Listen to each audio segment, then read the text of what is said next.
여러분 안녕하세요. BTBS 베트남 바이블 스토리 시즌 5 넘버스 말씀으로 끄고 시작합니다. 오늘의 이야기는 6월절과 구름 기둥이에요. 이스라엘 백성들에게 있어서 1월 1일은 6월절이에요. 6월절은 이스라엘 백성들이 애굽에서 탈출한 날이에요. 하나님은 이 6월절을 반드시 절기로 지키라고 하셨어요. 첫 번째 6월절은 애굽에서 있었어요. 그리고 두 번째 6월절은 시내산에서 맞이했어요. 1월 14일부터 6월절을 지키라고 하셨어요. 그런데 어떤 사람이 시체를 만지게 되었어요. 가족 중에 누가 죽었는지 자세히는 알 수 없지만 그들은 부정하게 되어서 6월절을 지킬 수가 없었어요. 그래서 그 사람들은 모세에게 말했어요. 우리가 시체를 만졌지만 하나님의 6월절을 지키게 해주세요. 그래서 모세는 하나님께 물어보겠다고 했어요. 모세는 그냥 안 돼! 하지 않고 하나님께 물어보겠다고 했어요. 모세는 왜 시체를 만져서 귀찮게 구느냐? 그렇게 말하지 않았어요. 자기 생각이나 감정대로 말하지 않고 기다려라. 하나님께 물어보고 답을 주겠다 했어요. 우리도 어떤 일이 있을 때 그냥 내 생각대로 말하는 것이 아니라 기도해보고 하나님께 물어보고 결정하는 것이 중요해요. 다윗도 내 영혼아 잠잠히 하나님을 기다려라 라고 시를 노래했어요. 나의 소망이 하나님에게서 나온다. 기다려라고 말했어요. 기다리는 것은 멈추어 서는 것이죠. 하나님께서 그 사람들도 6월절을 지키라고 말씀해 주셨어요. 그런데 그 사람들은 부정하기 때문에 한 달 뒤에 2월 14일부터 6월절을 지키도록 허락해 주셨어요. 이 6월절에는 누룩을 넣지 않은 빵과 썬 나물과 그리고 어린 양의 6월절에 어린 양을 먹었어요.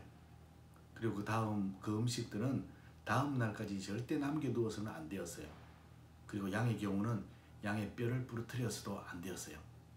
우리 예수님께서 십자가에 달리실 때에 원래 십자가에 달리는 죄수들은 로마 군병들이 그 뼈를 부러뜨려서 십자가에서 빨리 죽게 만들었지만 로마 군인들이 예수님의 죽음을 확인하였기 때문에 6월절 어린 양처럼 예수님의 뼈를 부러뜨리지 않았어요.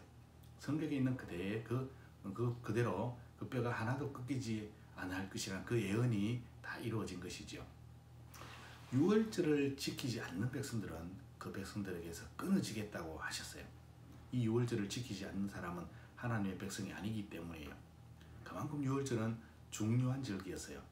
왜냐하면 애굽에서 이스라엘 백성들을 구원해 주신 분이 하나님이라는 고백이 바로 6월절을 지키는 것이었기 때문이에요. 이스라엘 백성이 아닌 사람 중에서 이스라엘 백성들 중에 함께 사는 외국인들도 있었어요. 그리고 나그네와 본토인, 그 원래 땅에 있는 본토인들도 6월절을 지키고자 하면 6월절을 지킬 수 있도록 허락해 주었어요. 어떤 민족인가가 중요한 것이 아니라 하나님을 믿는가가 더 중요한 거지요. 6월절은 하나님의 위대한 능력을 인정하는 모든 사람들의 절기였어요.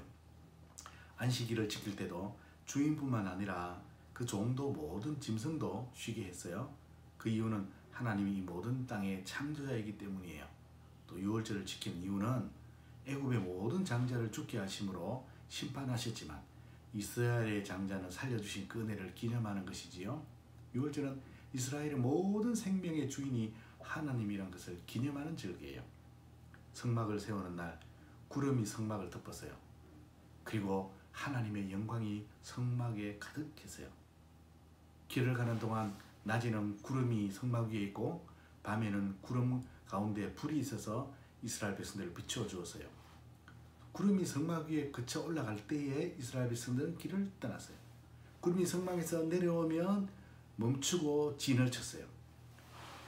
이스라엘 백성들을 인도하는 구름은 하나님이 함께 하심을 의미하지요. 이스라엘 백성들이 시내산을 떠나가는 그 광야의 길은 너무나 뜨거운 곳이었어요. 낮에는 60도까지 올라가기도 해요. 아무리 더운 여름이라 하더라도 구름이 하늘을 가리고 있는 동안 태양을 피할 수 있었어요. 그러나 밤이 되면 계절에 따라서 그 기온이 뚝 떨어져요. 이런 상황에서 하나님은 낮에는 구름으로 밤에는 그늘을 드리워서 그리고 구름 기둥을 인도하셔서 그늘을 드리어서 이스라엘 백성들을 보호해 주셨고 밤에는 불 기둥으로 환히 밝혀 주셨어요. 길을 잃어버릴 염려도 없었어요. 이처럼 성막 위에 떠오르는 구름과 불은 하나님의 보호를 상징하는 것이었어요. 목사님이 기도하겠습니다. 하나님, 우리도 하나님의 보호 아래 살게 해주시니 감사합니다. 예수님의 이름으로 기도합니다. 아멘. 오늘의 퀴즈. 시체를 만진 사람들은 유월절을 언제 지킬 수 있었나요? 여러분, 오늘도 잠 잘 자세요. 안녕.